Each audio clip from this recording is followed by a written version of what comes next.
Hi, thanks for watching Funkstylers TV. We're in London today and we're catching up with Bobby Mileage from Elite Force Crew. What's the deal? Bobby Mileage here in London. So you've just landed a few hours ago and you were in Switzerland. Yes. Could you tell us what you were doing there? I was in Switzerland to do a show with my crew, all six members, and also judge a contest, and each of us gave a workshop while we were there. Was it the first time you were performing all together in Europe? Yes, the first time ever all six performed in Europe, ever. There's been 3 of us, 4 of us, but never all 6. Why do you think it took so long to get you all down here? A couple things, a couple people weren't dancing at the time, the first time we came. Also probably people's budgets. It's pretty hard to bring all of us at the same time, and so I think they had to everything had to fall in the right place, the budget and the timing. It happened when it was supposed to happen, I guess. So what was the crowd's reception? Yeah, I guess. Well, the people in Switzerland still were kind of like, but it was like, it happened when it happens. Yeah. Okay, so recently we had quite a few of you visiting the UK. We had Khalif, we had Stretch, Link came in December, Terry, and yourself. Why do you think there's a demand now for Elite Force coming into the UK? Well, like I say, this is just the truth. Mm-hmm. I think that once kids start really learning how to dance, once they get past a certain stage and they start to realize that there's more to learn to hip-hop dance, they start to seek it out. For some reason, we always found it curious that we never came to London because we both speak English, our music is so close, and we never could really figure out why we weren't being, invited here. Mm-hmm. But I think as the kids started getting older and really starting to get into the dance, they started to notice that they're probably missing some of the foundation as they started to compete around the world and get into different contests and wondering why they weren't there yet. I think they start to realize that, okay, we need to learn some truth and some foundation and some history behind this dance so that we can really get the whole culture. I think you can't really stop real hip-hop. That's why we're still able at this age to be able to travel all around the world more now than ever before, because people, even though they have studios for years, are now seeking the truth, because there's only so much choreography you can do before you're just great at choreography. But now people really want to learn how to dance, especially with the whole big battle element around these days. So do you just travel around teaching, especially in UK, or do you have any other business here? Well, I'm here also because my sneakers, Elite Force sneakers, are also here in London. Mm-hmm. So they're held up at a distribution center called PPI, and we're going to start trying to get them sold here and start promoting and starting to try to build the brand, and just really try to help change the game of dance too. By building these brands and these names that we're trying to do, we're trying to become a little bit more corporate so that we can also help the dance scene. Because it is difficult for dancers to make money and really have a great life. So by trying to do our own sneaker and do things, I think that's a big way, just like skateboarders did with DC, with Vans, with all the stuff they did by supporting their own culture. I think we can do the same thing with street dance because it's so huge. And I think we can do the same thing. So that's the goal that we're on right now. Are you on your own, or do you have a team of people helping you out? Oh, well, the PPI people there, we have a team where they'll look at the stuff, get the orders and ship it out. But, we're all working hard to get this all going. We all have our own little T-shirt brands also inside the crew, but we're all pushing towards the same direction. Okay, so we will be seeing you here more often? Yeah. That's what it's looking like. That's good. Business here, and hopefully mostly to help the dance scene. The dance culture is what's most important to me, because I'm a businessman. I got my degree in business, and I gave up all that for dancing. So I'm so passionate about dancing, but I also want to see dancing get to another level business-wise and the way that things are handled professionally. So that's now my next goal, to try to just change that perspective, but still keep it hip-hop, just like with hip-hop music. You still can have the real side of it, but still have people making money and making great livings and having people run companies. Jay-Z, look what he did with his life. He comes from the streets, and he's one of the biggest people in music business now. Puff Daddy, P. Diddy, whatever you want to call him. I mean, hip-hop changes people's lives, and street dance can change people's lives. So now it's time for us to come a little bit more, as we're getting older. We can't do this forever, to try to help the next generation to try to do more things than worry about starving and what they're going to do after they dance. So how do you see this dance being professional? Well, I think a lot of things need to be fixed with a lot of reasons that I see wrong with the dance scene. Is that, first of all, is the pricing of people that get paid. Sometimes events are so unorganized. The organizers always expect people to do more than what they really want to pay for. Right, the hours that are put into this, and they expect you to just do stuff. And but some organizers are really good and they do things professionally. But all around the board, we need to get dancers to start valuing themselves more. That's the key thing, because once they start valuing themselves more, events and things can't survive if people don't come. So if they want to do it, they have to start actually be able to value themselves more and say, no, I'm not going to do something for $50. Even with videos, even with commercials. Dancers are used so much and so heavy right now, but the pay scale is actually kind of low. And those are things that we really have to work on and get dancers to be more united and say, you know what, let's all say no. And let's all set a price. Let's all work on our prices and try to elevate the scale and the pay for all dancers globally, around the world, everywhere. Yeah, and you're not the only one who is saying that actually worldwide. Yeah, it's the truth. So we just need to somehow get together and make this happen. Because what's sad, when I came into the dance game, Stretch and those guys worked hard enough, and we were getting paid a lot of money. A lot of money to do videos and be on tour. And then it just started going down and down and down. And even with tours now, everybody's pay scale has gone up, except the dancer's pay scale has gone down compared to when I was doing it at its peak time.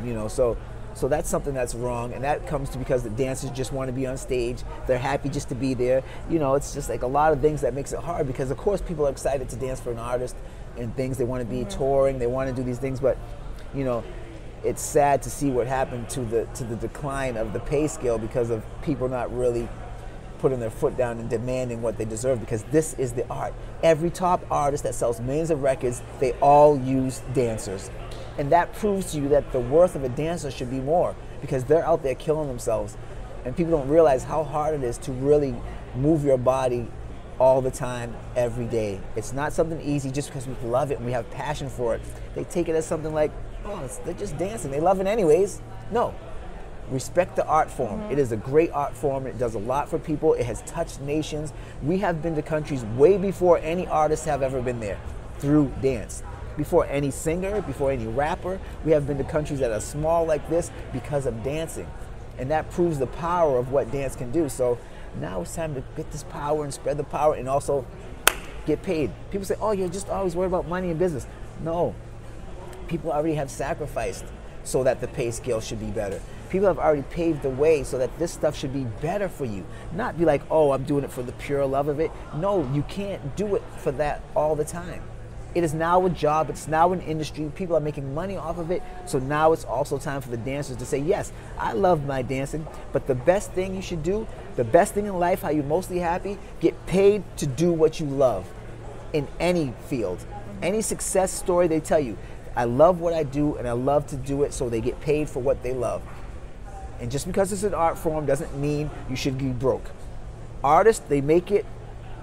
Some of them die first, but then they get paid a lot of dollars. But singers, they are artists. They get paid when they become great. When they become great and they start selling records, they get money. And it should be the same thing for dance. We help musicians. You go on YouTube all the time, people write, what song is that? Who was that? But yet artists want to charge us for using their song. But yet we're letting people know who you are. We let people know who you are by loving your music and spreading your music. So really, start giving the dancers back a little bit more, because they'll go to a lot of countries where people don't even know your song, even if they know you.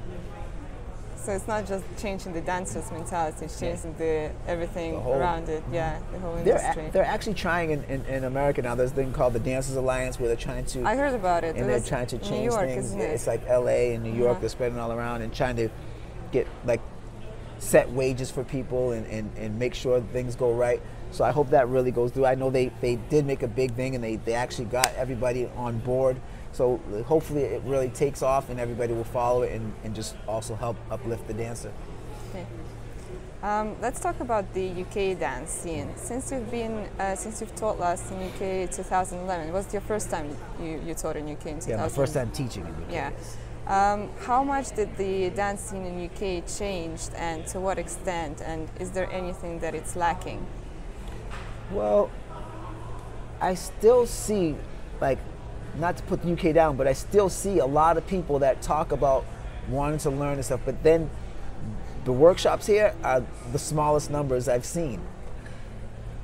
But yet people say they want it and they want the truth. Like when we go to other countries, the people are packed in there trying to learn. Even countries that don't have money too. You know, Brazil, they're packed. They save their money, they come, they want to learn. They're hungry. Japan, they are hungry. They want to learn, even though we've been going to Japan for how many years? But yet they're still there hungry and ready to learn. So people here, they kind of say they want to learn, but I don't see anybody in there.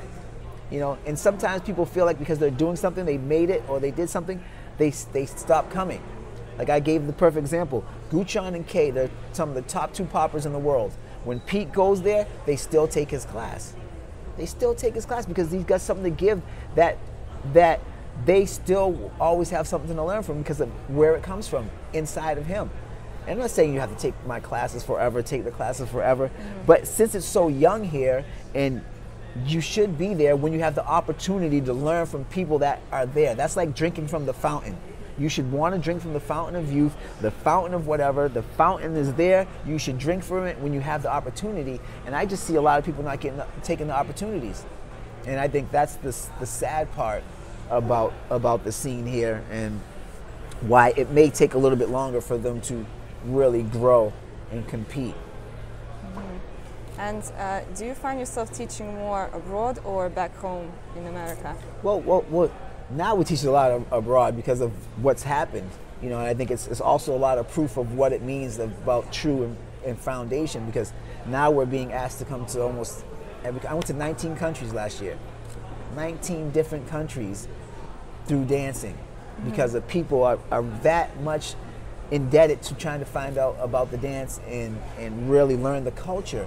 So, I mean, I'm okay with doing that because I think the spread of the dance is, and the spread of the culture is what's important. So, you know, if I could teach at home, it's cool. But I also love traveling, meeting different people and seeing different cultures. So it's both. It's a great opportunity for me, and I enjoy it. I like it. And I heard also that the dancers in New York don't appreciate what they have there because obviously it's the city where hip hop was born. Do you feel that as well? Well, it's hard. Like sometimes people say, why don't you guys teach more at home? Why don't you guys teach more at home? But what the hard thing is to understand is that now we are working. Now this is our job. Now we're older, cars, houses, bills to pay. So it's not that like I don't want to teach at home, but it's just that, you know, I take the jobs that come because I'm working now. I'm working to live my life and provide and take care of my responsibilities, you know, and I think that also, because there's a lot of people go to the studios a lot. It's just different types, you know, different types. People go to Broadway Dance Center, you know, Perry Dance, you know, and I think there's a lot of kids dancing there. And the New York scene is a little bit different now because of what happened to the club scene. You know, in the New York area, kids like to go out and dance together and socialize. That's the way that most of us learn and get busy and learn from each other. So in that sense, that's probably why they say, you know, you guys ain't giving back like we should. But, you know, it's like we do what we're supposed to do too. Like, I'm the first person to bring Eric Negron to Japan because I saw his talent. That's an opportunity. That's giving back and saying, look what you can do. Look at what is out there for you, you know, and also, you know, trying to put them under our wing and see what the other side is about and also keep working and getting better, you know. That's right. Flies. He's annoying, isn't it? Yeah, get out of here. He wants to be in the interview. I have something to say. I visited New York a couple of times and I saw people getting lights in the streets, in the subway and so on. And I wanted to ask, is it a separate movement from hip-hop? Is it a part of hip-hop? And basically, can you tell us more about this movement? Because I haven't seen it here in Europe. Yeah. Well, with every generation, you always have new things that come out. Like I say, in America, like stuff is getting made up all the time in the hood. It's just the truth. Kids want to do something new. They want to be different. That's a big thing, you know, to try to be different, to try to be cooler, to try to be, you know, new. So the Get Light movement, I love it because those kids are pure, they're raw, they're having fun, and this is what the hip hop culture is about. You know, I would say they're a part of the hip hop culture because they're still hip hop kids. They listen to hip hop music, they dance to hip hop. They're all characteristics are hip hop. They're a part of hip hop, but now they're their generation of their style of what they do, which is get light inside the dance of what we call hip hop. Because also they have a lot of foundational movements inside the dance that maybe they don't really realize, but so I still see a lot of hip hop in a lot of their movements too. You know, they do the Harlem Shake. You know, they do the chicken noodle soup in that dance. They do dances that are hip hop inside of that dance of the whole thing. It's called Get Light because, like with any style that comes out, it starts from social dances in it, and all those dances mixed together becomes a style of a dance, which is now called Get Light. But I still see it as like a part of the hip hop culture. Okay. Are there any other dance movements that come from America, but you don't really see them in Europe or Asia? Yeah, the flexors. You know, the bone breakers. They started in Brooklyn. They're huge. I actually have two kids that I use with a lot on my team that I sponsor. I sponsor dancers, and I have two flexors on there, and they're really great. Really, let's check out this kid named Dollars and Bones. They're really dope, and they have their own thing. I think they're also a part of the street dance culture. I don't want to categorize them into a thing because they use a lot of isolations, a lot of tutting, and a lot of bone breaking. But they love hip hop music. They dance to hip hop music. They dance to whatever they feel. So that's a big movement that's going on. The Turfers, of course, on the West Coast, which looks a little bit similar to me, but I don't know, maybe you have to talk to them. They'll be able to tell you what's the exact difference between turfing and flexing. And I think maybe they mix a little bit of the stuff. I think Turfers, I think they use glides more, but I'm not sure. Or like footworking out of Chicago, or juking, Detroit. Like there's a lot of movements that go on. Crumping, I love crump. Most people say, you know, it's not hip hop either, but I believe it's all part of the street dance culture. When crumping first started, they were crumping to hip hop music, and even if you listen to some of their music, they're still rapping in their music that they're crumping to, even though they change the beats and the snares and they make it hard and they have gritty rhymes over it. That's still hip hop. You know, it's still hip hop. They're dancing to hip hop, but finding their breath, their air, their passion in the dance. So, you know, like I love Tie-Dyes. Tie-Dyes is one of the dopest crumpers I've ever seen to me. His musicality is dope. His power, his energy is dope. So to me, he's rocking. Like he can, if he entered a hip hop contest and he wasn't doing none of this stuff, I can really pick him if he was, because of the way he's dancing. It's about the dance to me, you know, not always just about you have to do this, you know, and because I don't dance like that anymore either. So I think there's a lot of elements in hip hop now that, because when music changes, styles change, you know, and so it's those kids feel they're hip hop. I believe they're hip hop. They think they're hip hop, and I'll say, yeah, you guys are hip hop. Just not my generation of hip hop. You know, I'm not the type of guy who gets older and closes myself in a box and say, this is it. But I do believe in foundation and core dances that will make you a better dancer and make you stronger. Because now even crumpers now, they use a lot of elements in their dance that they didn't start out with. You know, they started out with just all this stuff, but now they use a little bit of waves, they use a little bit of everything now. They use isolations, they use a lot of things that help their dance grow. So I think all of it is great. I just love dance. I love real dance and all pure dance. It's like, and that's what I love about the culture. Street dance culture. I love street dance. I love it. And final question. It's only been a month to 2013. Yeah. Do you have any New Year's resolutions? I really don't make resolutions because then it's like a letdown, or I don't like to feel myself let down. I just always have goals in mind that no matter how long it takes, I always say I'm going to achieve what I put my mind to. And that's how I've believed my whole life. I can do anything I want in life. I've always believed that. There's nothing that can stop me. Hip hop has proved that to me. Dance has proved that to me for what we've done in dance. Brands, sneakers, everything I put my mind to, I feel like I can do it. Now, if I said if it's just going to be this year, maybe I would be like, oh, I didn't make it, and torture myself and beat myself up. But the struggle is there, and true struggle builds great success. So every year I say I'm going to keep keep achieving goals that I have set. And that's how we do it. And we're going to change the face of street dance culture around the world. Truth, foundation, that's the key. Thank you very much. Do you have any shout outs? Yeah. Anyone? I want to give a shout out to myself. No, I'm kidding. No, I just want to give a big shout out to the UK because, you know, in all essence, it's great that we're coming here, and I do like what I see. I do see a lot of improvement, and it seems like it's really growing. So let's just keep working hard. Give a shout out to my crew as always. You know what I'm saying? Electric Boogaloos as always. My boy, you know what I'm saying? Rock steady as always. And yo, make sure you go to bobbymilegeclothing.com. Support hip hop. EliteForceCrew.com. Support it, and we will give back to you. TheBrooklynBomber.com. These things will help you, and help us to change the face of street dance culture.